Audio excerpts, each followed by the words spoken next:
আমাদের জাতির পিতা ইব্রাহিম আলাইহিস সালাম কি ইমানের অগ্নি পরীক্ষা তিনি দিয়েছেন কলিজার টুকরো সন্তানকে। আমার বন্ধুগণ, কুরবানি দেওয়ার জন্য প্রস্তুতি নিয়েছিলেন কি নেন নাই বলেন? আমার ভাইয়েরা, আমার বন্ধুগণ, ইব্রাহিম আলাইহিস সালাম যখন তার বয়স ৮০ কিংবা ৮৬ বছর, আমার বন্ধুগণ, তখন পর্যন্ত ইব্রাহিম আলাইহিস সালামের কোনো সন্তান হয় নাই। আল্লাহ তাআলা কি রকম ইমানের পরীক্ষা নিয়েছেন দেখেন। ৮০ থেকে ৮৬ বছর বয়স হয়েছে কিন্তু কোনো সন্তান নাই। কিন্তু আল্লাহ তাআলার কাছে একদিনও অভিযোগ জানালেন না।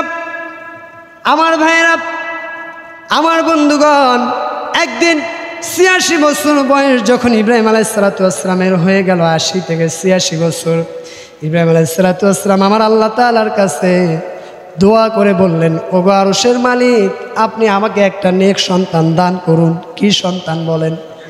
আমরাও যখন সন্তান চাইব, নেক সন্তান চাইব, জোরে বলি ইনশাআল্লাহ। আল্লাহ তাআলা দোয়া মঞ্জুর করে নিলেন।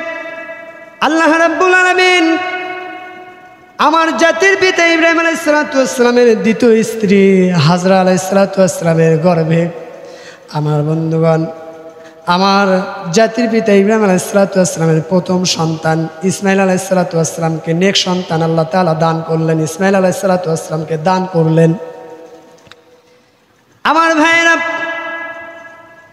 আমার বন্ধুগণ, ইসমাইল আলাইহিস সালামের বয়স যখন ১৩ বছর, বাবার সঙ্গে চলাফেরার মতো বয়সে যখন উপনীত হয়ে গেলেন, ইব্রাহিম আলাইহিস সালাম আরবি জিলহজ মাসের ৮ তারিখে তিনি রাত্রিবেলা ঘুমিয়ে পড়েছেন। আমার বন্ধুগণ, ঘুমের মধ্যে ইব্রাহিম আলাইহিস সালাম দেখতে পাচ্ছেন তিনি তার সব চাইতে প্রিয় বস্তুটা আল্লাহ রাস্তায় কুরবানি করতেছেন। আমার ভাইয়েরা, ইব্রাহিম আলাইহিস সালাম ঘুম থেকে জাগা পেয়ে গেলেন, আল্লাহর শুকরিয়া আদায় করলেন। আমার বন্ধুগণ, আল্লাহর শুকরিয়া আদায় করার পর আল্লাহ রাস্তায় ৭৪টি উট কুরবানি করলেন। জোরে বলি সুবহানাল্লাহ। আমার ভাইরা, পরের দিন ৯ তারিখ রাত্রিবেলা ইব্রাহিম আলাইহিস সালাম ৯ জিলহজ রাত্রিবেলা ঘুমিয়ে পড়েছেন। আবার রাত্রিবেলা তিনি স্বপ্নে দেখতেছেন তিনি তার সব চাইতে প্রিয় বস্তুটা আল্লাহ রাস্তায় কুরবানি করতেছেন। ঘুম থেকে জাগা পেয়ে গেলেন, আল্লাহ তাআলার শুকরিয়া আদায় করলেন। আমার বন্ধুগণ, পরের দিন আবার ৭৪টি উট কুরবানি করলেন। জোরে বলি সুবহানাল্লাহ। আমার ভাইরা, ১০ জিলহজ রাত্রিবেলা ইব্রাহিম আলাইহিস সালাম তিনি ঘুমিয়ে পড়েছেন। তিনি ওই আগের রাত্রিগুলোর মতো পুনরায় আবার স্বপ্নে দেখলেন তিনি তার প্রিয় বস্তুটাকে আল্লাহ রাস্তায় কুরবানি করতেছেন। ঘুম থেকে জাগা পেয়ে গেলেন, আল্লাহর শুকরিয়া আদায় করলেন। ইব্রাহিম আলাইহিস সালাম চিন্তায় পড়ে গেলেন, কারণ আল্লাহর পয়গম্বরদের স্বপ্ন কখনো মিথ্যা হয় না, তা হলো ওহী। তা কি বলেন? ওহী। আমার বন্ধুগণ, ইব্রাহিম আলাইহিস সালাম মনে মনে চিন্তা করতেছেন, আমার সব চাইতে প্রিয় বস্তু হলো আমার কলিজার টুকরো সন্তান ইসমাইল। আল্লাহ তাআলা হয়তো আমার কলিজার টুকরো সন্তানকে আল্লাহ তাআলা তার রাস্তায় কুরবানি দিতে বলতেছেন, স্বপ্নে আমাকে নির্দেশ দিচ্ছেন। আমার ভাইরা, স্বপ্নের কোনো আলাদা তাবির করলেন না, আলাদা কোনো ব্যাখ্যা করলেন না। সন্তান ইসমাইল আলাইহিস সালামকে ডাক দিলেন, সন্তানকে সমস্ত ঘটনা খুলে বললেন, বাবা, আমি বারবার পর ৩ দিন রাত্রিবেলায় এই স্বপ্ন দেখতে পেলাম। আমি আমার সব চাইতে প্রিয় বস্তুটা আল্লাহ রাস্তায় কুরবানি করতেছি। আমি তো দেখতে পাচ্ছি আমার সব চাইতে প্রিয় বস্তু হলো তুমি ইসমাইল। আমার ভাইরা, যেমন পিতা তেমন সন্তান। সঙ্গে সঙ্গে বাবাকে লক্ষ্য করে বললেন, আব্বা যান, আল্লাহ তাআলা আপনাকে যা নির্দেশ দিয়েছেন তা আপনি পালন করুন। আমাকে আল্লাহ রাস্তায় আপনি কুরবানি দিয়ে দেন। অবশ্যই অবশ্যই আপনি আমাকে ধৈর্যশীলদের অন্তর্ভুক্ত পাবেন। আরো জোরে বলি সুবহানাল্লাহ। আমার ভাইয়েরা, আমার বন্ধুগণ, এবার ইব্রাহিম আলাইহিস সালাম করলেন কি, সন্তানকে সুন্দর করে সাজিয়ে গুছিয়ে আমার বন্ধুগণ হাতের ভিতরে রশি নিলেন, তলোয়ার নিলেন, স্ত্রীর কাছ থেকে সন্তানকে নিয়ে যথাযথ উপযুক্ত জায়গায় চলে যাচ্ছেন। আমার বন্ধুগণ, এইদিকে মালাউন ইবলিস শয়তান দেখতেছি ইব্রাহিম আল্লাহর পরীক্ষায় তো পাশ করবে, তাকে কেমনে ফেল করানো যায়। আমার বন্ধুগণ, মালাউন ইবলিস শয়তান করলেন কি, দৌড় দিলেন। কি করলেন? দৌড় দিলেন হাজরা আলাইহিস সালাতু ওয়াস সালামের কাছে। হাজরা আলাইহিস সালাতু ওয়াস সালামের কাছে গিয়ে বলতেছে, হাজরা শোনো, তোমার স্বামী ইব্রাহিম তোমার কলিজার টুকরো সন্তান, নারী সিরা ধন, তাকে কিন্তু জবাই করে ফেলবে, আল্লাহ রাস্তায় কুরবানি দিয়ে ফেলবে। স্বপ্নে দেখেছে, স্বপ্নের নির্দেশ সরাসরি পূর্ণ করবে, তুমি তাকে বাধা দিয়ে দাও। আমার ভাইরা, নেককার স্ত্রীর চরিত্র দেখেন কেমন হয়। সঙ্গে সঙ্গে আমার ভাইরা ইসমাইল আলাইহিস সালাতু ওয়াস সালামের মা হাজরা আলাইহিস সালাতু ওয়াস সালাম বললেন, আমার সন্তানকে যদি আল্লাহ তাআলা তার রাস্তায় কুরবানি দেওয়ার জন্য নির্দেশ দেয়, তাতে যদি আমার আল্লাহ তাআলা খুশি হয়ে যায়, আমার সন্তানকে আল্লাহ রাস্তায় কুরবানি হতে দাও। সঙ্গে নিয়ে চলে যাচ্ছেন সন্তানকে, উপযুক্ত স্থানে চলে যাচ্ছেন। এবার মালাউন ইবলিস শয়তান দেখতেছে কোনো ক্রমে কাজ হচ্ছে না, কি করবেন? দৌড় দিলেন ইসমাইল আলাইহিস সালাতু ওয়াস সালামের কাছে গিয়ে ইসমাইল আলাইহিস সালাতু ওয়াস সালামের হাতটা টেনে ধরে বলতেছে, ইসমাইল শোনো, তোমার বাবা কিন্তু তোমাকে জবাহ করে ফেলবে। ওই যে দেখো তোমার বাবার হাতে রশি, তোমার বাবার হাতে তলোয়ার, তোমাকে কুরবানি দিয়ে দিবে। ইসমাইল আলাইহিস সালাতু ওয়াস সালাম বললেন, আমি আল্লাহ রাস্তায় কুরবানি হওয়ার জন্য প্রস্তুত আছি। জোরে বলি সুবহানাল্লাহ। শয়তান বারংবার শুধু ওয়াসওয়াসা দিতে চায়, কিন্তু ওয়াসওয়াসা দিতে পারে না। ইসমাইল আলাইহিস সালাতু ওয়াস সালামকে ওয়াসওয়াসা দিয়ে শয়তান আর পারছেন না। দৌড় দিলেন ইব্রাহিম আলাইহিস সালাতু ওয়াস সালামের কাছে, দৌড় দিলেন ইব্রাহিম আলাইহিস সালাতু ওয়াস সালামের কাছে গিয়ে বলতেছে, ইব্রাহিম তুমি এটা কেমন কাজ করতেছো? স্বপ্নে দেখেছো তোমার প্রিয় বস্তুকে কুরবানি দেওয়ার জন্য, আর তুমি তোমার কলিজার টুকরো সন্তানকে তুমি কুরবানি দিচ্ছ, জবাহ করতে নিয়ে যাচ্ছ, এটা কেমন কাজ? ও ইব্রাহিম শোনো, তোমাকে মানুষ আদম আলাইহিস সালাতু ওয়াস সালামের সন্তান কাবিলের মতো তোমাকে ঘৃণা করবে, ইতিহাস তোমাকে ঘৃণা করবে, কারণ তুমি তোমার কলিজার টুকরো সন্তানকে হত্যা করতে নিয়ে যাচ্ছ। আমার বন্ধুগণ, ইব্রাহিম আলাইহিস সালাতু ওয়াস সালাম সঙ্গে সঙ্গে বললেন, তুমি তো মানুষ না, আমার তো মনে হয় তুমি শয়তান। তুমি যে কাবিলের কথা বলতেছো, সেই কাবিল তো নিজের উপরে জুলুম করেছিল, অন্যায় করেছিল, আর আমি আমার সন্তানকে আল্লাহর নির্দেশে আল্লাহ রাস্তায় কুরবানি দেওয়ার জন্য সঙ্গে নিয়ে যাচ্ছি। আমার ভাইয়েরা, এবার ইব্রাহিম আলাইহিস সালাতু ওয়াস সালাম চলে যাচ্ছেন, শয়তান সামনে গিয়ে ব্যারিকেড দিয়ে দিলেন, আটকায় দিলেন। ইব্রাহিম আলাইহিস সালাতু ওয়াস সালাম সঙ্গে সঙ্গে হাতের ভিতরে 7টা কঙ্কর নিলেন, পাথর নিলেন, শয়তানকে মেরে দিলেন। শয়তান সরে গেলেন, সামনে চলতেছেন। কিছু দূর যাবার পরে শয়তান সামনে আবার গিয়ে ব্যারিকেড দিয়ে দিলেন, আটকায় দিলেন। ইব্রাহিম আলাইহিস সালাতু ওয়াস সালাম আবার করলেন কি, হাতের ভিতরে কঙ্কর নিলেন, 7টা কঙ্কর, শয়তানকে মেরে দিলেন। শয়তান আবার সরে গেলেন। আমার ভাইয়েরা, ইব্রাহিম আলাইহিস সালাতু ওয়াস সালাম আবার পথ চলা শুরু করে দিলেন। কিছু দূর যাবার পর শয়তান আবার সামনে গিয়ে ব্যারিকেড দিলেন, আটকায় দিলেন। ইব্রাহিম আলাইহিস সালাতু ওয়াস সালাম হাতের ভিতরে 7টা কঙ্কর নিয়ে আবার শয়তানকে মেরে দিলেন। শয়তান সরে গেলেন। আমার ভাইয়েরা, আজকেও দেখবেন হাজী সাহেবরা যখন হজ করতে যায়, আল্লাহর ইবাদত, ফরজ ইবাদত যখন হজ করতে যায়, এই নেক আমলটা যখন করতে যায়, ওই শয়তানকে পাথর নিক্ষেপ করার প্রচলন এখনো আছে না নাই?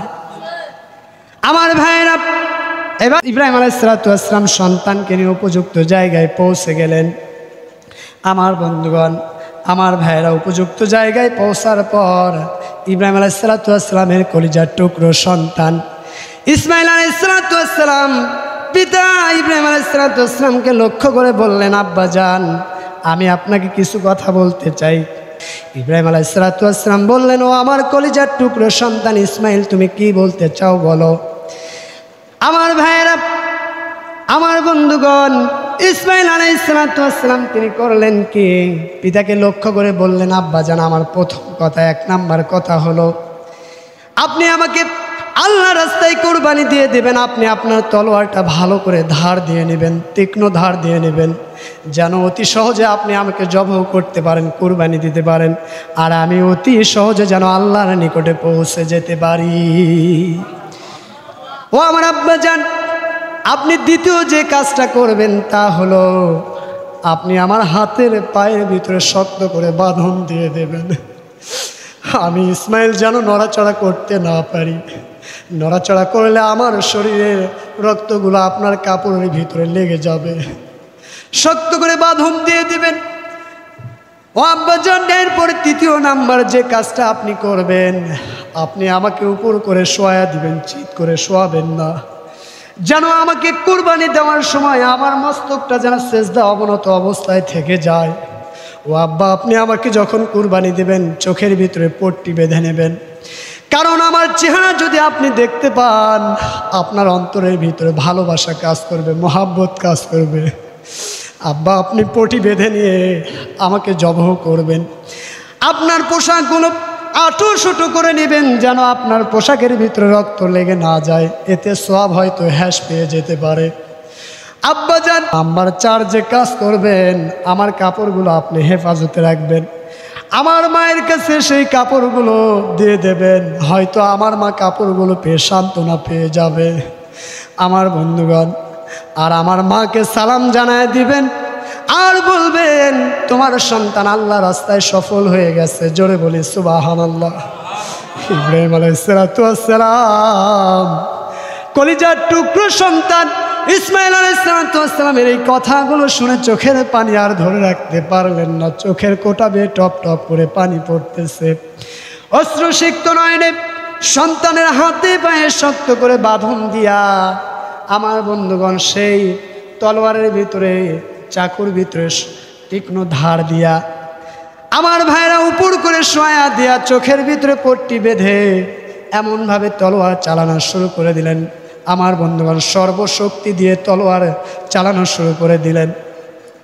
এই অবস্থা দেখে আল্লাহ তাআলার ফেরেশতাকুল আমার বন্ধুগণ আল্লাহ তাআলার তাসবিহ প্রকাশ করতে থাকলেন আর দোয়া করতে থাকলেন। তারা বলতে থাকলেন সুবহানাল্লাহ, আলহামদুলিল্লাহ, আল্লাহু আকবার, লা ইলাহা ইল্লাল্লাহ, আল্লাহু আকবার, লিল্লাহিল হামদ। এই প্রশংসা করতে থাকলেন আর বলতে থাকলেন, হায় আল্লাহ তাআলা, আপনি আপনার এই বয়োবৃদ্ধ পয়গাম্বারের দিকে একটু রহম করুন, করুণা করুন, আর এই বালকটাকে বাঁচায় নেন। আমার বন্ধুগণ, আল্লাহ তাআলা ওই তলোয়ারকে অর্ডার দিলেন। ৭৭ বার অর্ডার দিয়েছেন। কয়বার অর্ডার দিয়েছেন বলেন? ৭৭ বার অর্ডার দিয়েছেন রে তলোয়ার, খবরদার আমার ইসমাইলের একটা পশম পর্যন্ত তুই কাটতে পারবি না। ইব্রাহিম আলাইহিস সালাম সর্বশক্তি দিয়া তলোয়ার চালানোর চেষ্টা করতেছেন আমার বন্ধুগণ, কিন্তু তলোয়ার কাটে না। ইব্রাহিম আলাইহিস সালাম তলোয়ারকে লক্ষ্য করে বলতেছে, রে তলোয়ার, তোর কি হলো, তুই কাটিস না কেন? আল্লাহ তাআলা ওই তলোয়ারের আমার বন্ধুগণ জবান খুলে দিলেন। তলোয়ার সঙ্গে সঙ্গে বললেন, ও আল্লাহর পয়গাম্বার ইব্রাহিম, শোনো, তুমি তো আল্লাহ তাআলার অনেক পরীক্ষা দিয়েছো। আমার বন্ধুগণ, ইব্রাহিম আলাইহিস সালাম আল্লাহর পরীক্ষা কম দিয়েছেন না বেশি দিয়েছেন বলেন? অগ্নিকুণ্ডে নিক্ষেপ করা হয়েছে। ইব্রাহিম আলাইহিস সালাম নিজের মুসলমানি নিজেই করেছেন। কত বড় বড় কঠিন পরীক্ষা তিনি দিয়েছেন। জোরে বলি সুবহানাল্লাহ। সেই ইব্রাহিম আলাইহিস সালামকে লক্ষ্য করে তলোয়ার বলতেছে, ও আল্লাহর পয়গাম্বার ইব্রাহিম, শোনো, আল্লাহ তাআলা তোমাকে যখন নমরুদ আগুনের ভিতরে নিক্ষেপ করেছিল, আল্লাহ তাআলা আগুনকে একবার শুধু অর্ডার দিয়েছিলেন, রে আগুন, আমার পয়গাম্বারের শরীরের একটা পশম পর্যন্ত তুই পোড়াতে পারবি না। আমার পয়গাম্বারের জন্য তুমি শান্তিদায়ক হয়ে যাও। একটা নির্দেশে যদি আগুন আপনার জন্য শান্তিদায়ক হয়ে যেতে পারে, আল্লাহ তাআলা আমাকে বারংবার নির্দেশ দিচ্ছেন, ৭৭ বার অর্ডার দিয়েছেন, তলোয়ার তুই ইসমাইলের একটা পশম পর্যন্ত কাটতে পারবি না। আমি তলোয়ার কেমনে ইসমাইলের পশম কাটবো? আমার ভাইয়ের, আল্লাহ তাআলা জিবরাইল আলাইহিস সালামকে বললেন, জিবরাইল যাও জান্নাতে একটা জানোয়ার নিয়ে যাও, নিয়ে গিয়ে আমার পয়গাম্বার ইব্রাহিম আলাইহিস সালামের ওই তলোয়ারের নিচ থেকে ইসমাইল আলাইহিস সালামকে সরায় দিয়ে সেই জানোয়ার নিচে ধরে ফেলো, সেই জান্নাতি জানোয়ারটাকে নিচে ধরো। আমার ভাইরা, আল্লাহ তাআলার ফেরেশতা জিবরাইল আলাইহিস সালাম করলেন কি, জান্নাত থেকে একটা দুম্বা নিয়ে আসলেন। আমার বন্ধুগণ এসে দেখেন ইব্রাহিম আলাইহিস সালাম তার সর্বশক্তি দিয়া তলোয়ার চালাচ্ছেন। আমার ভাইরা, তলোয়ারের নিচ থেকে ইসমাইল আলাইহিস সালামকে সরায়া দিয়ে আমার বন্ধুগণ এবার ওই জান্নাতি দুম্বাকে সেখানে দিয়ে দিলেন।